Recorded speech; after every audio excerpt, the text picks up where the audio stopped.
savez ce que c'est ça? Oui, c'est un pneu, c'est bien vu. Pirelli 285, 35, ZR 19, qui est un petit peu morflé déjà, ouais, c'est le milieu de journée. Mais c'est pas qu'un pneu, non, c'est une patte de dinosaure. Et oui. BMW M6, la voiture que vous avez sous les yeux, elle n'est pas morte mais elle est mourante. Dans pas longtemps elle n'existera plus. Donc regardez-la bien. Moi je vous dis dans 20 ans c'est un collector. Bon pour l'instant les gens rigolent un peu des fois mais là, moi je la trouve jolie par contre. Bon les ingénieurs de chez BM, ce ne sont pas ceux de BMW, ce sont ceux de Motorsport. Et les Motorsport ils ont bien bossé. Déjà là regardez, toit en carbone. Donc ceux qui disent qu'elle rejette du carbone, hein, c'est faux. Hein. À moins de faire un tonneau, le toit il s'en va pas, hein, c'est quand même. Non, donc c'est une propulsion V10 5 litres, 507 chevaux, beaucoup de couple, mais surtout 8500 tours minute. Ça chante, ça hurle, c'est des moteurs qui ont une allonge extraordinaire, et c'est des moteurs qui sont destinés à mourir, malheureusement. Donc pourquoi les dinosaures ont-ils disparu? Bon, on dit généralement que c'est la faute à une météorite. Alors non, la Nissan GT-R n'est pas une météorite, c'est pas le même segment. Non, en fait, ce sont les normes anti-pollution qui l'ont tué. Le V10 5 litres qu'il y a là-dessous était atmosphérique, et un atmosphérique, avec les nouvelles normes, ben, impossible de tirer de la puissance et de consommer moins. Donc on bascule sur des moteurs turbo. Ce sera la prochaine génération. Donc c'est un dinosaure, certes, mais c'est pas un dinosaure mononeuronal, vous savez, celui qui a le petit pois chiche dans la tête, non. Ça c'est un dinosaure, il y a beaucoup de puces dedans. Donc si vous réussissez à comprendre le manuel d'instruction qui va avec la voiture, eh bien vous pouvez vous la transformer comme vous voulez, parce que c'est une voiture de papy ou une voiture de terroriste. Donc bon, certes, il existe la M5, on la connaît aussi. La M5, c'est la voiture des cadras qui n'ont pas divorcé. La M6, c'est la voiture des cadras qui ont divorcé. Et elle a un look, elle est moins passe-partout que la M5, il faut le dire.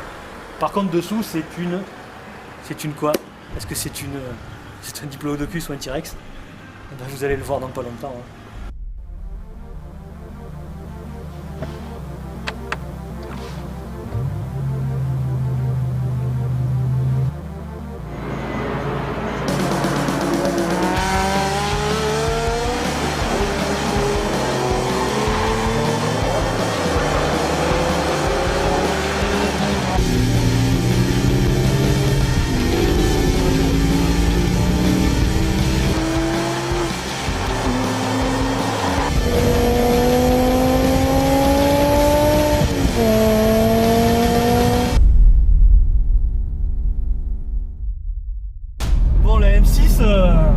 Il y a de l'électronique. Ça doit être un dinosaure qui va bientôt mourir. C'est pas un dinosaure mononeuronal. Il y a de l'électronique qui gère tout. Alors c'est bien, les incompétents comme moi, bah, ils arrivent à ne pas se mettre dans le rail, c'est pratique. Alors on a quand même une évolution sur le freinage, on a quand même une bonne efficacité sur ce modèle. Ouais, alors je connais pas du tout les BM, je connais la réputation. Oui, ben là c'est vrai que la réputation fait que souvent on a un petit peu de chauffe au niveau du système de freinage, alors que là tu vois on a fait une série quand même de 5 tours avec du gros frein. Et on a bien freiné là, et tu as vu là, le frein il reste une pédale quand même dure, avec une bonne efficacité. Hein. D'accord. C'est quand même un gros plus. Bon après c'est vrai que, comme tu le dis, l'assistance elle est quand même bien présente. Hein. Et est-ce que c'est une auto où tu peux tout débrancher ou pas? Où il y a toujours une veille Alors tu auras toujours le système, quel que soit le type de véhicule, tu auras toujours le système ABS. Oui, c'est-à-dire l'ABS, okay. Tu ne peux pas les déconnecter. Mais bien sûr on peut déconnecter hein, le DSC, donc, le Dynamic System Control, en termes de puissance moteur, donc qui te donne le full power avec plus d'anti-patinage. Donc ça, tu peux les déconnecter totalement. D'accord. Et là, on est en mode on est en mode full power, 520 chevaux. 507 et... 507, pardon. Et par contre, en protection, on est maximum. Là. On a l'assistance au niveau du contrôle de trajectoire. D'accord. Et est-ce qu'il est réglable? Il y a des grades aussi ou pas? Alors oui, il y a plein de possibilités de réglage sur ce type d'auto, aussi bien en termes de liberté d'utilisation, en termes de dureté de suspension. Donc il y a vraiment pas mal de possibilités pour adapter l'auto à chaque pilote ou chaque propriétaire. Hein.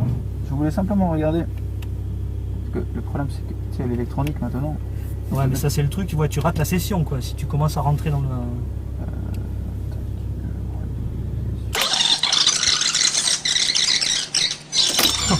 Et ça bug comme Windows ça ou non?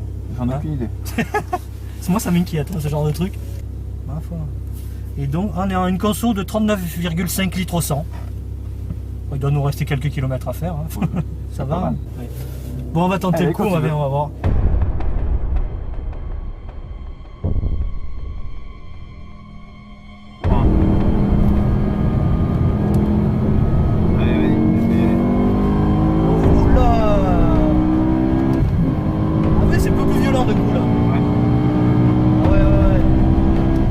Là, on a le T-Rex, il est là, le dinosaure.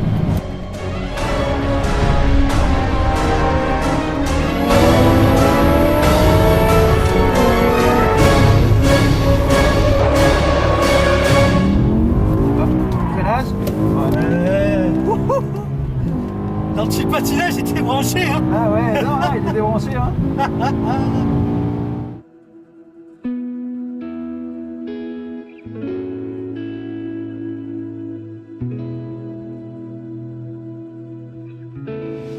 Bon ben voilà, dernière virée avec, enfin non, une virée avec le dernier dinosaure, Dinosaur King. Vous voyez les petites oreilles des dinosaures là.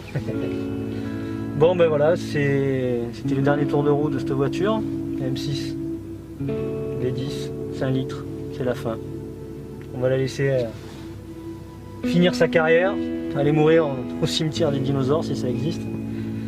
Et puis on va penser à nos enfants, qui ne connaîtront ça que dans des films 3D réalisés à Hollywood par Steven Spielberg ou son fils. Et je peux pas m'empêcher d'être un peu triste quand même. C'était bien.